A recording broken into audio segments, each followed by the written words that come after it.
Welcome back. हमने class 11th economics का chapter 7 start किया है, अनएम्प्लॉयमेंट इन इंडिया।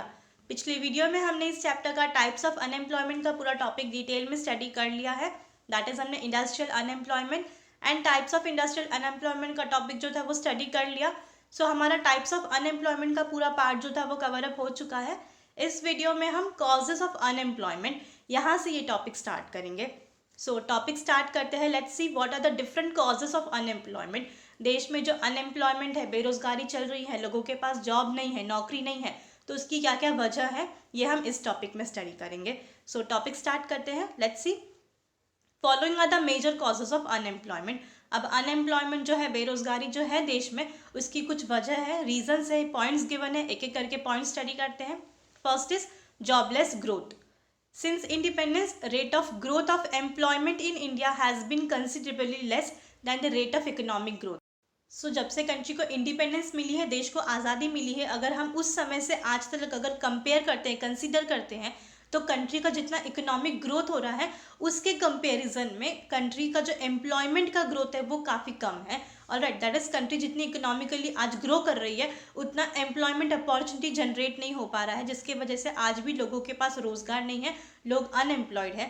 यही कारण है कि आज भी लोगों के पास रोजगार नहीं है, नौकरी नहीं है। ऑलराइट, बिकॉज इकोनॉमिक ग्रोथ और एम्प्लॉयमेंट अपॉर्चुनिटी जो है वो काफ़ी इम्बैलेंस है। जितना कंट्री का इकोनॉमिक ग्रोथ हो रहा है उतना एम्प्लॉयमेंट जनरेट नहीं हो पा रहा है। ये एक रीज़न है कि लोग आज भी जॉबलेस हैं, उनके पास नौकरी नहीं है। Moreover, the rate of economic growth has not been adequate enough to absorb the increasing labor force. और कंट्री का जितना इकोनॉमिक ग्रोथ होना चाहिए उतना इकोनॉमिक ग्रोथ नहीं हो रहा है, जिसके वजह से कंट्री में जितना एक्सेस लेबर फोर्स है, जितना इंक्रीजिंग लेबर फोर्स है, वो कंट्री एब्जॉर्ब नहीं कर पा रही है। बिकॉज अगर कंट्री का इकोनॉमिक ग्रोथ अच्छा होता तो एम्प्लॉयमेंट अपॉर्चुनिटी जो है वो ज़्यादा जनरेट होती। अगर एम्प्लॉयमेंट जनरेट होता तो लोग आज रोजगार होता उनके पास, अनएम्प्लॉयड नहीं होते। राइट, बट उतना इकोनॉमिक ग्रोथ नहीं हो पा रहा है कंट्री का, जिसके वजह से एक्सेस लेबर फोर्स जो है वो कंट्री एब्जॉर्ब नहीं कर पा रही है। बिकॉज एम्प्लॉयमेंट अपॉर्चुनिटी ही उतनी जनरेट नहीं हो रही है, क्योंकि पॉपुलेशन काफ़ी ज़्यादा इंक्रीज हो रहा है, और जितने रेट में पॉपुलेशन इंक्रीज हो रहा है उतने रेट में कंट्री का इकोनॉमिक ग्रोथ नहीं हो पा रहा है और एम्प्लॉयमेंट जनरेट नहीं हो पा रही है। यही एक रीज़न है जिसके वजह से कंट्री जो है आज भी वाइड स्प्रेड अनएम्प्लॉयमेंट ये पर्टिकुलर सिचुएशन फेस कर रही है। आज भी कंट्री में काफ़ी ज़्यादा लोग अनएम्प्लॉयड है, बेरोजगार है। ऑलराइट, नेक्स्ट पॉइंट क्या है? Increase in labour force. अब लेबर फोर्स जो है वो काफ़ी ज़्यादा इंक्रीज हो रहा है। एक ये रीज़न है कि कंट्री के अंदर अनएम्प्लॉयमेंट की सिचुएशन काफ़ी ज़्यादा है। Death rate has rapidly declined without a corresponding fall in birth rate. Therefore, the country has registered an unprecedented population growth. क्या हुआ है? डेथ रेट जो है वो काफ़ी ज़्यादा डिक्लाइन हो गया है, मतलब लोगों की डेथ आज बहुत कम हो रही है due to improvement in the medical facilities.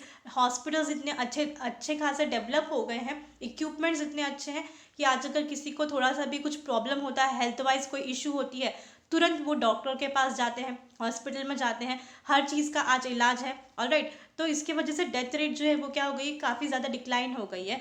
लोगों की डेथ रेट कम हो गई है, अब बर्थ रेट जो है वो क्या हो गई है, इंक्रीज हो गई है, जिसके वजह से पॉपुलेशन क्या हो गई है, काफ़ी ज़्यादा इंक्रीज हो गई है। पॉपुलेशन रेट जो है कंट्री में, पॉपुलेशन काफ़ी ज़्यादा इंक्रीज हो गई है। This has naturally followed by an equally large expansion in labour force leading to unemployment. इसके वजह से क्या हुआ है, पॉपुलेशन जो है वो काफ़ी ज़्यादा इंक्रीज हो गया है, लेबर फोर्स जो है वो काफ़ी ज़्यादा एक्सपांड हो गया है, जिसके वजह से देश में आज अनएम्प्लॉयमेंट जो है वो, बेरोजगारी जो है वो काफ़ी ज़्यादा इंक्रीज हो गई है। ऑब्वियस ही बात है, डेथ रेट अगर कम होगी, बर्थ रेट इंक्रीज होगा तो पॉपुलेशन बढ़ेगा, पॉपुलेशन बढ़ेगा तो उसके कंपैरिजन में उतना रोजगार भी होना चाहिए देश में। ऑलराइट, लेकिन जितना पॉपुलेशन इंक्रीज हो रहा है उसके कंपैरिजन में उतना एम्प्लॉयमेंट जनरेट नहीं हो पा रहा है। यही एक रीज़न है, ये भी एक कारण है कि देश में अनएम्प्लॉयमेंट, बेरोजगारी जो है वो काफ़ी ज़्यादा इंक्रीज हो रही है। नेक्स्ट पॉइंट देख लेते हैं, एक्सेसिव यूज़ ऑफ मशीनरी। अब मशीनरी जो है, मशीन्स का यूज़ काफ़ी ज़्यादा हो रहा है, ये भी एक रीज़न है अनएम्प्लॉयमेंट के लिए। In India man power is available in large quantities. तो इंडिया में मैन पावर जो है वो काफ़ी लार्ज क्वांटिटी में अवेलेबल है। मैन पावर मतलब ह्यूमन बींग्स, क्योंकि इंडिया की पॉपुलेशन काफ़ी ज़्यादा है, और जिस कंट्री की पॉपुलेशन काफ़ी ज़्यादा होती है उस कंट्री का जो मैन पावर है, ह्यूमन रिसोर्स जो होता है वो काफ़ी स्ट्रॉन्ग होता है। Alright, under this circumstances the country would have labour intensive technique of production. तो ऐसे सर्कमस्टेंसेस में, ऐसे सिचुएशन में जिस कंट्री की पॉपुलेशन ज़्यादा है, जिस कंट्री में ह्यूमन बींग्स मैन पावर ज़्यादा है, उस कंट्री में लेबर इंटेंसिव टेक्निक ही यूज़ करनी चाहिए प्रोडक्शन के लिए। मतलब सामान बनाने के लिए, फैक्ट्री में अगर कुछ प्रोडक्शन करना है, हाथ से कुछ सामान बनाना है, तो उसके लिए ह्यूमन बींग्स की ज़रूरत पड़नी चाहिए। लेबर्स को अगर यूज़ करेंगे काम करने के लिए तो क्या होगा, उनको भी रोज़गार मिलेगा। लेकिन क्या हो रहा है, आज लेबर्स को रिप्लेस करके मशीन्स लेकर आ रहे हैं। ऑलराइट, तो लेबर्स को जो है काम से हटाकर मशीन को अगर लेकर आएंगे तो उनको जॉब नहीं मिलेगी लेबर्स को। ऑलराइट, तो ये रीज़न है बेरोजगारी बढ़ रही है देश में। However, not only in industries but also in agriculture, producers are increasingly substituting capital for labor. लेकिन आज क्या हो रहा है, इंडस्ट्री में तो लेबर्स को हटाया जा रहा है, मशीन्स लेके आ रहे हैं। जहाँ पे 100 वर्कर्स की काम होते, जहाँ पे 100 लोगों को ज़रूरत पड़ता है, 100 मजदूर मिलके काम करते हैं, वहाँ पे सिर्फ एक मशीन लगा दिया जाए तो वो 100 वर्कर्स का काम एक मशीन कर देगी। मतलब बाकी के वो जो 100 वर्कर्स है वो तो बेरोजगार हो गए। तो इंडस्ट्रीज़ में तो आज मशीन्स का यूज़ हो ही रहा है, वर्कर्स रिप्लेस हो रहे हैं, बट एग्रीकल्चर में भी आज क्या हो रहा है, मशीन्स जो है वो यूज़ की जा रही है। पहले अगर हम देखें तो प्लोइंग का काम, एग्रीकल्चर का हर एक काम, छोटे से छोटा और बड़े से बड़ा काम जो है वो मजदूरों द्वारा होता था, लेबर्स द्वारा होता था। राइट, प्लोइंग का काम होता था, या तो फिर अगर जो क्रॉप्स थे उसको कट करना होता था तो वो भी लेबर्स करते थे। बट आज ट्रैक्टर्स यूज़ हो रहे हैं, अगर क्रॉप्स को कट करना है तो वो भी आज मशीन से किया जाता है। दैट इज़ इंडस्ट्री में नहीं, आज एग्रीकल्चर में भी छोटे से छोटा काम जो है वो आज मशीन से ही किया जा रहा है। लेबर्स को सब्सटीट्यूट किया जा रहा है मशीन के साथ में। Where capital is in abundant supply, use of automatic machines and other sophisticated equipment is both rational and justified. But in India, this policy results in large scale employment. तो यहाँ क्या बोला है, जिस देश में कैपिटल ज़्यादा है, मतलब जिस देश में पैसे ज़्यादा हैं, अबंडेंट है, उस देश में अगर ऑटोमेटिक मशीन्स का यूज़ किया जाए, जो सोफिस्टिकेटेड इक्विपमेंट्स है, जो टेक्नोलॉजी है, अगर उसका यूज़ किया जाए तो ठीक है, वो जस्टिफाइड भी है। मतलब जिस कंट्री में कैपिटल ज़्यादा है और मैन पावर कम है तो वहाँ पे मशीन का यूज़ करेंगे तो क्या होगा, लेबर्स तो ऑलरेडी कम है, मतलब वर्कर्स कम है, तो उनको जॉब नहीं, जिसको जॉब है तो वहाँ मशीन तो ऑलरेडी चाहिए ही होगी। बट इंडिया जैसी कंट्री जहाँ पे इतनी ज़्यादा पॉपुलेशन है, इतना ज़्यादा मैन पावर है, अगर वहाँ पे ये पॉलिसी यूज़ की जाएगी, मशीन्स लगा दिया जाएगा और जो लेबर्स है, जो वर्कर्स है, उनको हटा दिया जाएगा, रिप्लेस कर दिया जाएगा मशीन के साथ में, तो लेबर्स जो है वो, जिनको जॉब मिली थी वो तो जॉबलेस हो जाएंगे, उनके पास नौकरी नहीं होगी। तो इसके लिए इंडिया में ये जो पॉलिसी है, जो मशीन का यूज़ करके लेबर्स को हटाने की, इसके वजह से आज काफ़ी ज़्यादा अनएम्प्लॉयमेंट देश में हो रहा है, काफ़ी ज़्यादा बेरोज़गारी देश में झेलनी पड़ रही है। ऑलराइट, तो ये क्या है, रीज़न है excessive use of machinery. Machines का यूज़ आज बहुत ज़्यादा हो रहा है, जिसकी वजह से लेबर्स को काम नहीं मिल रहा है, वर्कर्स को काम नहीं मिल रहा है, वर्कर्स आज बेरोज़गार घर पर बैठे हैं। Next is lack of skill development programme. अब स्किल डेवलपमेंट प्रोग्राम जो है उसकी काफ़ी ज़्यादा कमी है, ये भी एक रीज़न है कि अनएम्प्लॉयमेंट देश में ज़्यादा है। Vocational skill development courses which are compatible to Indian industries are comparatively less in numbers. So vocational skill development courses की काफ़ी ज़्यादा कमी है कंट्री के अंदर। Alright, that is Indian industry जो है, कंट्री के अंदर जितनी भी इंडस्ट्रीज़ है, जो फैक्ट्रीज़ है, जो कंपनीज़ है, उसके अंदर प्रैक्टिकल नॉलेज की ज़रूरत है। जितने भी आज स्टूडेंट्स हैं जो पढ़ाई कर चुके हैं, क्वालिफाइड हैं, उनके पास डिग्रीज तो हैं, बट उनके पास सिर्फ थियोरेटिकल नॉलेज है, उन्होंने सिर्फ बुक्स पढ़ी है, उनको ये नहीं पता कि एक्चुअली इंडस्ट्री में, फैक्ट्रीज़ में, कंपनीज़ में किस तरीके से काम किया जाता है। उसके लिए प्रैक्टिकल नॉलेज होना ज़रूरी है। ऑलराइट, और प्रैक्टिकल नॉलेज किस तरीके से मिलेगा, थ्रू डेवलपमेंट स्किल कोर्सेज। और डेवलपमेंट स्किल कोर्सेज जो है उसकी बहुत कमी है देश में, जिसके वजह से क्या हो रहा है, लोगों को ये नहीं पता, जो स्टूडेंट्स हैं, जो पढ़े लिखे हैं, उनके पास स्किल ही नहीं है, उनको यही नहीं पता कि एक्चुअली काम किस तरीके से किया जाता है, प्रैक्टिकली वहाँ जाकर किस तरीके से काम करना है। सिर्फ बुक में पढ़ लेने से ये नहीं पता चलेगा कि रियल एक्सपीरियंस क्या है, और रियल एक्सपीरियंस जो है उसका कोर्स जो है वो जब करेंगे तो उनको पता चलेगा। और ऐसे कोर्सेज जो है उसकी काफ़ी ज़्यादा कमी है देश में, तो इसी वजह से लोगों को रोज़गार नहीं मिलता, बिकॉज उनके पास एक्सपीरियंस नहीं है। सो देर इज़ अ डेथ of skilled man power needed by the industry. इसके लिए जो स्किल्ड मैन पावर है उनकी काफ़ी ज़्यादा कमी है देश में। मतलब जो काम आना चाहिए, अगर काम आएगा तो ही तो लोगों को जॉब मिलेगी, लेकिन लोगों को काम करना ही नहीं आता, प्रैक्टिकल नॉलेज नहीं है, जिसके वजह से आज उनको जॉब नहीं मिल रही है, नौकरी नहीं मिल रही है। Next is expectations toward employment. अब जो लोग हैं उनकी एक्सपेक्टेशन क्या है एम्प्लॉयमेंट की तरफ। Educated youth in India aspire for white collar job. So India का जो एजुकेटेड यूथ है उनको क्या चाहिए होगा, उनकी इच्छा क्या है कि उनको वाइट कॉलर जॉब मिले। वाइट कॉलर जॉब क्या होता है कि कंपनी में उनको अच्छी पोस्ट की जॉब मिले, मैनेजर की जॉब मिले, ऑफिस में बैठना है, एसी में बैठ के उनको काम करना है, मतलब कोई स्ट्रगल नहीं करना है, एक जगह पे बैठ के अच्छी तरीके से अच्छा डेजिग्नेशन का जॉब चाहिए।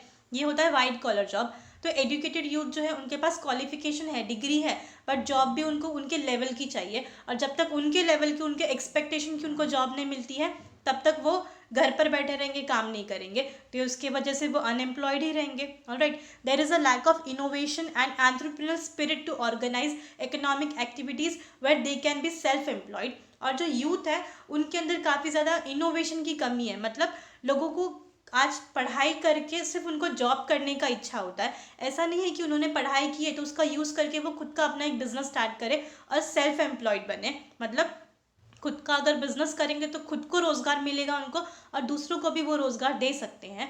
तो आज का जो यूथ है वो सिर्फ जॉब सीकर का है, मतलब पढ़ाई करके उनको कहीं जाकर जॉब करनी है, ये वाला पर्टिकुलर पर्सपेक्टिव है, ये उनका पॉइंट ऑफ व्यू है। अगर वो ये सोचे, कोई उनको मोटिवेट करे, इनोवेशन बताए कि हाँ एंटरप्रेन्योर स्पिरिट जो है, बिजनेसमैन स्पिरिट उनके अंदर लेकर आए कि आप अपना खुद का बिजनेस जो है वो स्टार्ट करो, छोटा ही बिजनेस स्टार्ट करो, तो उससे खुद को भी रोजगार मिलेगा और किसी और को भी आप क्या कर सकते हो, रोजगार दे सकते हो।